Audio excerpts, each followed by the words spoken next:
যথেষ্ট হাৰত বৃদ্ধি পালে কণীৰ মূল্য শেহতীয়াকৈ 230 টকা পৰ্যন্ত প্ৰতি প্লেটত পাইকাৰী হিচাপে বিক্ৰী কৰিবলগীয়া হৈছে। পূৰ্বতে তেওঁলোকে 180 টকা বা 90 টকাত বিক্ৰী কৰি আছিল আৰু আজিৰ দিনৰ পৰা তেওঁলোকে 230 টকা পাইকাৰী দিছে। আৰু খুচুৰা যদি চাওঁ আমি যদি গাঁৱলীয়া দোকানৰ পৰা কিনিবলৈ যাওঁ আজিৰ দিনটোত এযোৰা কণীৰ দাম 18 পৰা 20 টকাকৈ হৈছেগৈ। যথেষ্ট মূল্য বৃদ্ধি হৈছে।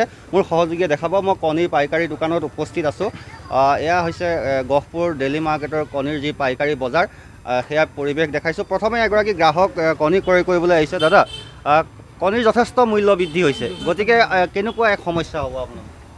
এইটো প্ৰত্যেকটো হেৰি যদি তেনেকৈ বস্তুৰ দাম বাঢ়ে, কণীৰ যেনেকৈ বাঢ়িছে, কালি পৰহি 220 টকা আছিলে, তাৰ উপৰিঞ্চি আকৌ কালি পৰহিৰ পৰা আকৌ 230 টকা হয়, তেতিয়াহ'লে পাব্লিকৰ বা জনসাধাৰণৰ কিনাৰ অকণমান অসুবিধা হ'ব। আপুনি কিমান লৈছে এতিয়া? মই এতিয়া বৰ্তমান ডিম প্লেট নিব আহিছোঁ, তাৰ দামটো গৈ মই সুধি আছোঁ তাকে। তো সেই গতিকে তাকে মই মিলাব কৈছোঁ, কিন্তু মিলাবলৈ অসুবিধা হ'লেও আপুনি সেই হিচাপে দিব লাগিব। আৰু এনেকৈ যদি বৃদ্ধি পাই থাকে তেনেহ'লেতো জনসাধাৰণ চলিব কেনেকৈ? নিশ্চয় জনসাধাৰণৰ যথেষ্ট সমস্যা হয়, কাৰণ আৰু ব্যৱসায়ো আছে, আমি তেওঁলোকৰ লগত পাতিম। দাদা অকণমান আহিব, অকণমান কথা পাতিম। পাইকাৰী মূল্য কিমান বৃদ্ধি পাইছে প্ৰতি প্লেটত? প্ৰতি প্লেটত আপোনাৰ 20 টকা 30 টকা এনেকৈ বাঢ়িছে। এতিয়া এক প্লেট যদি আপোনাৰ পৰা পাইকাৰী দৰত লওঁ, কিমান টকাত ল'ব লাগিব? প্লেট ল'লে এতিয়া আপোনাৰ 230 টকা।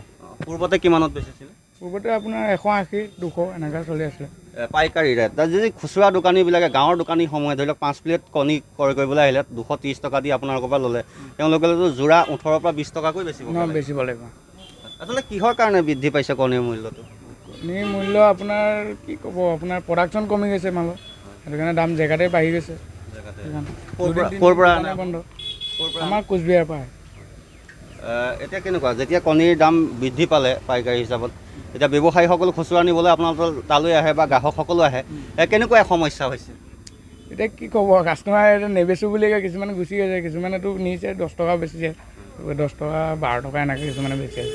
আগত ধৰি লওক এতিয়া নৱবৰ্ষ আহি আছে, 2026 চন, শেষ জানুৱাৰী মাহ, বনভোজৰ সময় হ'ব, গতিকে সেইকাৰণে এতিয়াই বঢ়াই দিছে নেকি? মই এইটো বিশেষকৈ নাজানিম বাৰু। এতিয়া 230কৈ প্ৰতি প্লেটত বেছি আছে। নিশ্চয়কৈ যথেষ্ট দাম বৃদ্ধি পালে। পূৰ্বতে তেওঁলোকে 180 টকা বা 90 টকাত বিক্ৰী কৰিছিল এক প্লেট কণী। পাইকাৰী দৰত এক প্লেট কণীত 30টাকৈ থাকে। আৰু এতিয়া যিসকল গাঁৱলীয়া ব্যৱসায়ী আছে, খুচুৰা ব্যৱসায়ী আছে, তেওঁলোকে ইয়াৰ পৰা 230 টকাকৈ প্ৰতি প্লেট তেওঁলোকে পইচা দি নিব লাগিব। আৰু গাঁৱত যেতিয়া সেই কণী এক প্লেট বেচিব, তেতিয়া প্ৰতি যোৰা কণীত 18 পৰা 20 টকা হৈছেগৈ গাঁওসমূহত। কাৰণ কোনো লোক ব্যৱসায়ী এগৰাকী প্ৰায় 20-30 কিলোমিটাৰ মটৰচাইকেলখন লৈ কণী 5 প্লেট বা 10 প্লেট নিবলৈ আহে, তেতিয়া তেওঁলোক সেই দোকানত পোৱালৈকে তেওঁলোকৰ তেলৰ খৰচো থাকে। গতিকে এতিয়া অত্যাধিক হাৰত কণীৰ মূল্য বৃদ্ধি পাইছে, যাক লৈ এতিয়া গ্ৰাহকসকল পৰিছে সমস্যাত। তেওঁলোকে কৈছে যে প্ৰডাকশ্যনৰ অভাৱ হৈছে বা কি কাৰণত আচলতে এতিয়া এনেদৰে হুৰাহুৰে গহপুৰত কণীৰ মূল্য বৃদ্ধি পাইছে, সেয়া এতিয়া উল্লেখনীয় প্ৰশ্ন হৈ পৰিছে। কেৱল গহপুৰ বুলিয়ে নহয়, প্ৰতিটো প্ৰান্ততে কিন্তু এতিয়া শেহতীয়াকৈ কণীৰ মূল্য অত্যাধিক বৃদ্ধি পাইছে। আপুনি বিচৰা বাতৰি পাব কেৱল নিউজ 18 এপত। নিউজ 18 এপ ডাউনলোড কৰিবলৈ স্কেন কৰক এই QR কোড। গুগল প্লে ষ্টৰতো পাব এই নিউজ 18 এপ।